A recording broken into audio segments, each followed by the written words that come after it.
சூரியகாந்தி பூ எப்போதும் சூரியனை நோக்கி திரும்பும் என்பதால் அதனை சன்ஃப்ளவர் என்று அழைக்கிறார்கள். அது காலை நேரத்தில் கிழக்கு திசையை நோக்கி இருக்கும். சூரியன் உதயமாகும் போது சூரியனை நோக்கி இருக்கும். மாலை நேரத்தில் சூரியன் மேற்கு திசையில் செல்லும் போது அந்த திசையை நோக்கி திரும்பும். அதுபோலவே ஒரு விசுவாசியும் எப்போதும் தேவனை நோக்கி இருக்க வேண்டும்.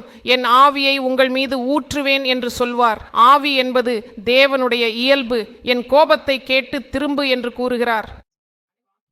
தெய்வம் கோபப்படும் போது மனுஷன் ஆசீர்வதிக்கப்படுவான். உங்கள் வாழ்க்கையில் சில சிரமங்கள், இழப்புகள், நோய்கள் வந்தபோது உங்கள் இதயம் மனமாறி கண்ணீருடன் பிரார்த்தனை செய்ய வேண்டும். தெய்வமே, உன் நேர்மையான வழி எது என எனக்கு தெரியப்படுத்து. என்னுள் உள்ள இரக்கத்துடன் என்னை மன்னித்து நித்தியமான வழியில் என்னை நடத்தும் என்று நீர் கண்ணீருடன் வேண்டிக் கொள்ள வேண்டும்.